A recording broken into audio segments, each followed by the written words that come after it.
คนอะไรสวยขนาดนี้ตอนที่แบบว่าเจอครั้งแรกคือพี่ปาเดินมาคือเหมือนลอยมาเลยตอนนั้นทีมงานส่งมาให้ดูเป็นวันแคสน้องหวาวันแรกในภาพแบบเห็นรักยิ้มอยู่ข้างนึงแล้วก็แบบพิมพ์ไปว่าแพ้รักยิ้มว่ะ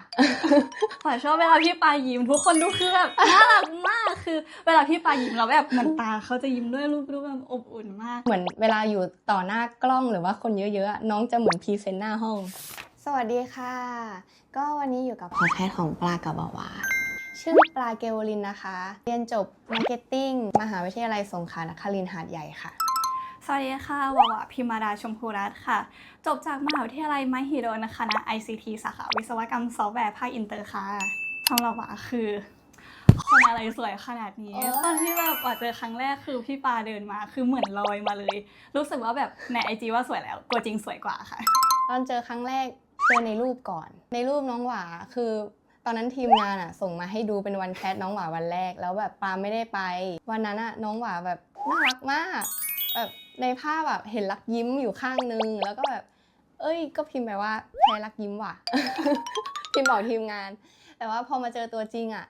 น้องสวยกว่าในรูปมากแบบวันนั้นน้องใส่เสื้อสีขาวจำได้เลยแล้วแบบน่ารักมากก็ประทับใจสำหรับหวาหลังจากที่รู้จักพี่ปาแล้วคือประทับใจมากคือพี่ปาเป็นคนที่แบบมีความเป็นผู้นำสูงมากคือระหว่างทางที่เราเจอกันเนี่ยคือพี่ปาจะคอยสอนหวาหลายๆอย่างทำให้แบบรู้สึกว่าเราก้าวไปพร้อมๆกันเติบโตไปด้วยกันค่ะก็สำหรับปาจากที่เจอครั้งแรกกับหลังๆที่แบบเริ่มสนิทกันมากขึ้นแล้วก็รู้สึกว่าน้องก็ยังน่ารักเหมือนวันแรกแล้วก็น้องยังแบบพร้อมพัฒนาตัวเองตลอดเวลามีอะไรที่แบบไม่เข้าใจสงสัยหรือรู้สึกว่ามันใหม่มากๆสำหรับน้องในวงการนี้ก็แบบมาถามพี่ตลอดแล้วก็น้องแบบเหมือนอยากให้ตัวเองดีขึ้นไปพร้อมๆกันก็แบบประทับใจอายุห่างกันเนาะ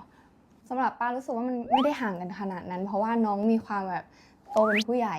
เวลาคุยกันก็จะคุยกันตรงๆเลยอะไรเงี้ยเหมือนกันนะคะสำหรับหวาด้วยอายุไม่ได้รู้สึกว่าห่างกันหรือว่ามีอะไรจะต้องปรับขนาดนั้นค่ะเวลามาอยู่กรุงเทพก็จะมีแบบพวกคำศัพท์อะไรบางอย่างที่เราไม่ค่อยเข้าใจชุดไปเวทอะไรเงี้ยที่บ้านจะเรียกว่าชุดบ้านอะไรเงี้ยแล้วพอแบบมาเจอน้องหวาก็มีบางอย่างบางคำศัพท์เพราะว่าคนส่วนใหญ่ในค่ายเป็นคนเหนือหมดเลยปาอาจจะต้องปรับเยอะอยู่ ของปานะคะก็เริ่มเข้าวงการจากประกวดนางงามก่อน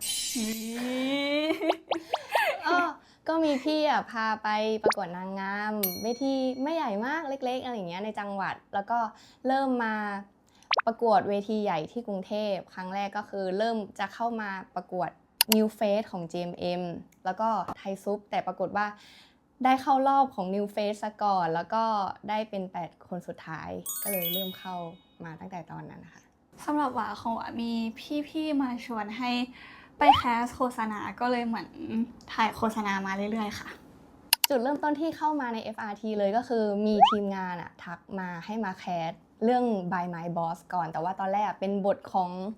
ที่คู่กับหญิงแล้วก็รู้สึกว่ามันไม่ใช่เราเลยว่ะเฮ้ยทำไมเราเล่นเป็นแบบหวานไม่ได้ไม่ได้จริงๆแบบมุกบอกปาลองอีกตัวหนึ่งลองเป็นตัวละครตัวนี้ดูอะไรอย่างเงี้ยก็เลยลองแคสแล้วก็โอเครู้สึกว่าชอบก็เลยลองสำหรับหวาก็คือมีทีมงานติดต่อมาเหมือนกันกับหวาก็เลยแบบให้คอนแทคคุณแม่ไปแล้วก็ทีมงานก็คุยกับคุณแม่มาตลอดแล้วก็มีวันนึงจังหวะอะไรไม่รู้ เขาก็แบบเรียกมาแคสแล้ววันนั้นคือคุณแม่บินมากรุงเทพพอดีก็เลยมาแคสด้วยกันค่ะก็เลยได้เข้ามาอยู่ใน FRT ค่ะของหวาคือเป็นแบบเป็น GL ครั้งแรกแต่ว่าก็เป็นการแสดงครั้งแรกเหมือนกันคือตื่นเต้นมากๆเลยค่ะแต่ว่าก็พยายามแบบศึกษาจากเพื่อนๆพี่ๆรอบๆตัวว่าเขาทำยังไงก็พยายามเรียนรู้อยู่เรื่อยๆค่ะของปลาก็ไม่เชิงว่าครั้งแรกเพราะว่าเคยมี MV ที่เป็นหญิงๆมาก่อนแต่ก็เป็น acting ที่ไม่เยอะมากแต่พอมาเป็นแบบซีรีส์ยาวอันเนี้ยก็รู้สึกอาจจะมีต้องแบบฝึกสกิลนิดนึงเพราะว่าอย่างเราก็เคยเรียนหญิงล้วนมาก่อนก็จะมีแบบความรักในโรงเรียนหญิงล้วนอะไรอย่างนี้มันก็มีอยู่แล้วแต่ว่าพอมาเป็นเรื่องซีรีส์อย่างเงี้ยมันก็ต้องมีพัฒนาตัวละครบ้างถ้าสำหรับหวาอยากเล่นแบบเป็นโปรแกรมเมอร์เพราะว่าหวาเรียนสายนี้มาหวาอยากเล่นฟิลที่เป็นแบบเหมือนสตาร์ทอัพทำแอปพลิเคชันอะไรประมาณนี้ค่ะสำหรับปาอยากลองเล่นแบบ ย้อนยุคไม่ก็พวกไซไฟที่ต้องทำงานกับจินตนาการแล้วก็พวก CG เยอะๆอะไรเงี้ย มีอีกอย่างหนึ่งพออยากลองเล่นแบบแนวระทึกขวัญแบบเป็นผี หนังผี อะไรอย่างเงี้ยอยากแบบอยู่ในป่าตอนกลางคืนอยากถ่ายคิวดึกค่ะ โอ้โอเคได้ลองแล้วจะรู้เลยถ่ายคิวดึกอ่ะ มุมที่ชอบของอีกคน ของหวะเลยหวะชอบเวลาพี่ปายิ้มทุกคนดูคือแบบน่ารักมากคือเวลาพี่ปายิ้มแล้วแบบเหมือนตาเขาจะยิ้มด้วยรูปแบบอบอุ่นมากแล้วอีกอย่างหนึ่งเลยที่หวะแบบสังเกตมาตลอดแล้วก็รู้สึกแบบประทับใจทุกครั้งคือพี่ปาจะแบบว่าจำรายละเอียดเล็กๆน้อยๆของหวะได้เช่นแบบเวลาเราไปคาเฟ่อย่างเงี้ยคือพี่ปาจะรู้เมนูที่หวะจะต้องสั่งคืออะไรเมกาโน่ ไม่หวาน เพิ่มช็อต เพิ่มช็อตด้วยแล้วก็ไม่หวานค่ะ มุมที่ชอบของน้องก็คือ นี่แหละการพัฒนาตัวเองของน้องอยู่เรื่อยๆ ทั้งแบบเรื่องการวางตัวอะไรอย่างเงี้ยน้องจะถามตลอดอันนี้โอเคไหมอันนี้ไม่ดีหรือว่าดียังไงอะไรอย่างเงี้ยไม่มีไม่มีเหรอ ไม่มีค่ะ ของอามีรู้สึกว่าครั้งแรกที่เจอน้องจะมีอะไรบางอย่างที่แบบว่าเหมือนเวลาอยู่ต่อหน้ากล้องหรือว่าคนเยอะๆน้องจะเหมือนพรีเซนต์หน้าห้องก็แบบ เช่นเดียวกันค่ะอะไรแบบเนี้ยจะมีคำพูดอะไรบางอย่างที่รู้สึกเหมือนแบบน้องกำลังพรีเซนต์หน้าห้องด้วยความที่น้องตื่นเต้นเนาะเคยบอกปาว่าเวลาน้องตื่นเต้นจะรู้สึกว่าคิดไม่ออกว่าจะทำอะไรต่อ1 2 3 4อะไรอย่างเงี้ยอยากแบบว่าให้รู้เป็นขั้นเป็นตอนแล้วพอตอนเนี้ยได้เห็นน้องแบบเป็นแอร์แล้วจริงๆก็รู้สึกว่านี่แหละคือน้องเลยแบบน้องมีความแบบนิสัยเหมือนแอร์โฮสเตสอย่างเงี้ยสวัสดีค่ะ ใช่ก็ถือว่าเป็นเสน่ห์ที่น่ารักของน้องหนังที่ชอบช่วงนี้ชอบ Stranger Things ค่ะชอบมากตอนนี้กำลังดูรอบที่2ทุกซีซั่นเลย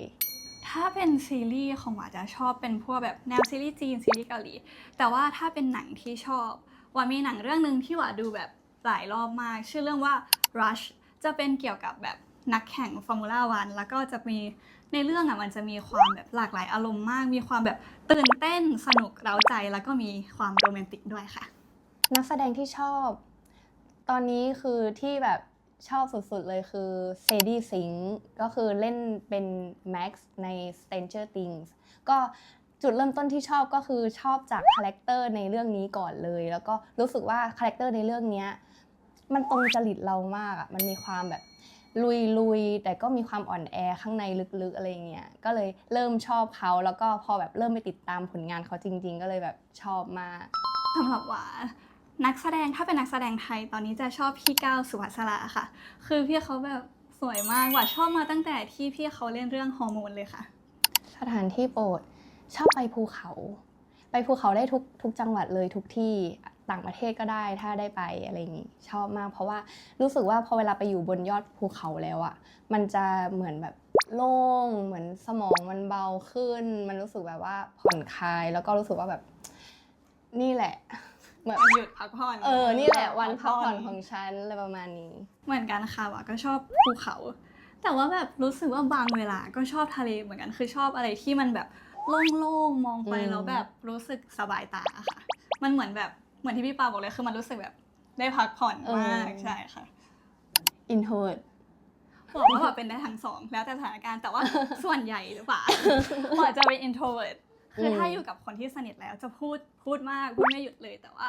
ถ้าทำความรู้จักกันใหม่ๆอาจจะแบบขอดูนิดนึงขอสังเกตเล็กน้อยค่ะเป็นเหมือน talkative introvert ประมาณนี้ถ้าสมมติว่าปาสนิทกับใครมากๆก็จะพูดมากแต่ว่าถ้าแบบใหม่ๆอาจจะต้องแบบนิดนึงมันต้องมีแบบสังเกตนิดนึงขอดูนิดนึงขอคิดว่าอยากพาพี่ปาไปเชียงใหม่ค่ะเพราะว่ามาจากเชียงใหม่แต่คือพี่ปาเคยไปเชียงใหม่แล้วก็เคยไปแบบดอยหลวงเชียงดาวอะไรอย่างนี้แล้วว่าอยากพาพี่ปาไปอ่างแก้วเคยไปยังคืออ่างแก้วมันจะเป็นแบบเหมือนอ่างเก็บน้ำแต่ว่าเราก็จะสามารถมองเห็นภูเขาได้ด้วยคือเราจะแบบได้ทั้งน้ำได้ทั้งภูเขาค่ะสวยมากของปาพาไปนี่ดีกว่าถนนนางงามสงขลายังไม่เคยไปสงขลาเลยอะฟีลแบบเมืองเก่าแต่ว่าอยู่ริมทะเลด้วยมันก็จะแบบรู้สึกถึงความแบบโอมันนี่นิดๆด้วยใช่แบบที่มีนางเงือกปะใช่ ไม่ได้รู้แน่ชัดว่าชอบการแสดงตั้งแต่ตอนไหน แต่ว่ารู้สึกได้เลยว่าตัวเองตั้งแต่เด็กๆชอบถ่ายรูป ชอบอยู่หน้ากล้องชอบเจอผู้คนแล้วก็แบบชอบเหมือนแบบชอบดูบาร์บี้ตอนเด็กชอบดูบาร์บี้แล้วแบบเป็นแบบ princess อยู่หน้ากล้องอยู่หน้ากระจกอะไรประมาณนี้ค่ะ ก็สำหรับปาก็คือช่วงอนุบาลเลยจำความได้ว่าดูทีวีแล้วร้องไห้ ตั้งแต่เด็ก น้องไม้ป้าที่ผมเอาแครอทมาฝากอะไรอะสักอย่าง ให้เธอได้กินบ้าง ใช่ คือพอดูน้องเขาแล้วแบบเฮ้ยฉันอยากร้องเพลงฉันอยากอยู่ตรงนั้นมากอะไรเงี้ยมีแบบเก็บไปร้องไห้แล้วก็มีแบบเห็นเพื่อนขึ้นเวทีแสดงที่โรงเรียนอะไรเงี้ยก็ชอบมากก็อยากเป็นก็ไปเข้าชมรมนาฏศิลป์แล้วก็เริ่มแบบเล่น acting คนเดียวที่บ้านพูดกับกระจกพูดกับทีวีอะไรแบบเนี้ยก็รู้สึกว่าตั้งแต่จำความได้เลยที่ชอบ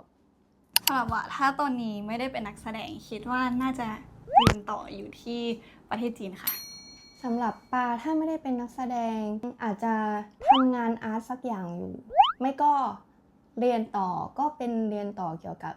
งานอาร์ตนี่แหละ วีรกรรมของหวาแบบ หวาจะเป็นแบบเด็กที่ชอบเล่นอะไรแบบน่าตื่นเต้นชอบแบบสวนสนุกของเล่นอะไรอย่างงี้มากแล้วจำได้เลยคือมันมีวันหนึ่งแบบไปสวนสาธารณะแล้วก็เล่นเหมือนแบบที่เขาเป็นสไลเดอร์คนปกติก็ขึ้นบันไดแล้วก็สไลด์ลงมาใช่ปะ แต่ว่าไปลอดใต้สไลด์พอลอดใต้สไลด์แล้วแบบเหมือนวิ่งเล่นกับเพื่อนแล้วคือเหมือนพอสไลด์มันแบบพอมันอยู่เตี้ยใช่ปะแล้วเราลอดใต้อะแล้วเราก็ย่อแต่ทีเนี้ยเหมือนเราวิ่งแล้วเราย่อไม่พ้นเราก็เงยขึ้นมาอย่างนี้แล้วข้างบนมันก็เหมือนแบบเป็นคานเหล็กอะหัวแตกเลยค่ะแล้วแบบร้องไห้แล้วก็พี่เลี้ยงก็เลยรีบเข้ามาดูแล้วก็เหมือนแบบเห็นแบบเลือดออก ก็คือโทรหาคุณแม่โทรหาที่บ้านแล้วคือที่บ้านก็คือแบบร้องไห้กันหมดนึกว่าแบบลูกสาวเป็นอะไร ก็คือต้องไปเย็บในห้องฉุกเฉินก็เหมือนจะมีแผลอยู่ข้างบนด้วยนะ ก็วีรกรรมวัยเด็กของปานะคะก็จะเป็นแบบเล่นซนแถวบ้านแหละก็มีอันที่แบบคนในซอยต้องจำได้เลยก็คือเอาช็อกที่เขียนกระดานอะเขียนบนถนนอะทั้งซอยอะทั้งซอยซนไปไหม เต็มไปด้วยสีฟ้าสีเหลืองสีชมพูสีเขียวคือเขียนแบบเป็นแบบทางเดินแบบเป็นช่องๆอ่ะแล้วก็มีแบบวาดตรงนี้เป็นร้านค้าตรงนี้เป็นแบบโรงพยาบาลอะไรเงี้ยแล้วก็วาดเป็นทางเดินคือทั้งถนนอ่ะเต็มไปด้วยสีแล้วก็มีอีกวีรกรรมตรงนั้นก็คือเอาเม็ดโฟมอ่ะที่เป็นกล่องอ่ะมาถูแล้วก็ทั้งถนนก็คือเต็มไปด้วยโฟมก็คือเหมือนหิมะตกอ่ะตอนนั้นก็คือที่บ้านชุดใหญ่เลย เอาเรื่องเหมือนกันนะ ชุดใหญ่เลยแล้วก็แบบก็คือต้องให้พ่อแม่มาช่วยกันกวาดอ่ะคือมันปลิวเข้าบ้านคนด้วยอ่ะคือแบบโอ้โหจำอันนั้นแถวบ้านต้องจำอ่ะ